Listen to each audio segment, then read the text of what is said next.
A very warm welcome to all. In this lecture I am going to explain few more concepts related to units of a computer system. पिछले video में मैंने आपको बताया था कि किस तरह से हम यूनिट्स यूज़ करते हैं कंप्यूटर प्रोसेसिंग को एक्सप्रेस करने के लिए और कंप्यूटर में स्टोरेज को रिप्रेजेंट करने के लिए। आज के वीडियो में मैं आपको बताऊंगा कि किस तरह से जो फिज़िकल क्वांटिटी की रिप्रेजेंटेशन है और डिजिटल स्टोरेज की रिप्रेजेंटेशन, वो दोनों एक दूसरे से किस तरह से डिफरेंट हैं। फिज़िकल क्वांटिटी में हम कंसीडर करेंगे सीपीयू स्पीड, किस रेट पे जो सीपीयू है वो प्रोसेसेस को एग्जीक्यूट करता है या इंस्ट्रक्शंस को कैसे एग्जीक्यूट करता है, और जो हमारी डिजिटल स्टोरेज है, जो हम डेटा स्टोर करते हैं या डेटा ट्रांसफ़र करते हैं, उसके जो यूनिट्स हैं वो कैसे डिफरेंट हैं एक दूसरे से। जो फिज़िकल क्वांटिटी की रिप्रेजेंटेशन है वो उनको हम डेसिमल नंबर 10 की पावर में रिप्रेजेंट करते हैं, right. For example 10 raise to power x, इसमें जो x की वैल्यू है वो पॉजिटिव भी हो सकती है या नेगेटिव भी हो सकती है। For example it may be 0 1 2 3 4 5 and up to any number. Similarly it may be -1 -2 -3। तो इनकी जो रिप्रेजेंटेशन थी वो या मीनिंग जो है वो मैंने आपको लास्ट लेक्चर में बता दिए हैं। जैसे 10 raise to power -1 is deci, right, and in plus side 10 raise to power 3 is kilo, 10 raise to power 6 is mega.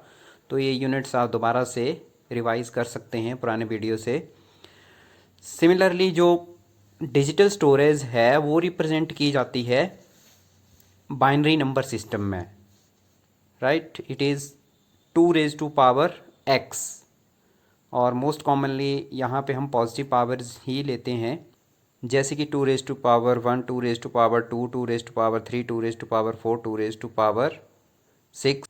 ये डिपेंड करता है कि आप कितने बिट्स यूज़ कर रहे हैं कैपेसिटी को या स्टोरेज कैपेसिटी को रिप्रेजेंट करने के लिए। अगर आप 8 बिट सिस्टम ले रहे हैं तो हम 2 रेज़ टू पावर 8 तक यूज़ करेंगे। अगर 16 बिट सिस्टम ले रहे हैं तो 2 रेज़ टू पावर 16 तक ले सकते हैं। सिमिलरली अगर आप 128 बिट नंबर सिस्टम कंसीडर करेंगे तो 2 रेज़ टू पावर 128 तक हम कैपेसिटी को कैलकुलेट कर सकते हैं। चलिए अब देखते हैं कि किस तरह से हम बाइनरी नंबर सिस्टम में पर्टिकुलर बिट्स की वैल्यू को रिप्रेजेंट किया जाता है।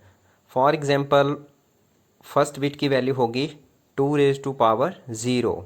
सिमिलरली सेकंड बिट की वैल्यू होगी 2 raise to power 1, right. For third bit it is 2 raise to power 2, and similarly for fourth is 2 raised to power 3, and for next is 2 raised to power 4, 2 raised to power 5, 2 raised to power 6, 2 raised to power 7, 2 raised to power 8, 2 raised to power 9, and 2 raised to power 10. After expanding the powers we will get the final value, which is 1 2 4 8 16 32 64 128 256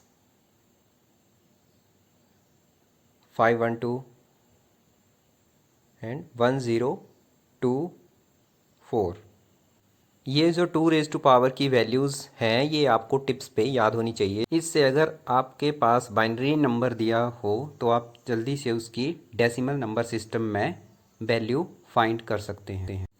चलिए अब देखते हैं बहुत ही important concept जो है difference in values of 1K in analog versus digital system.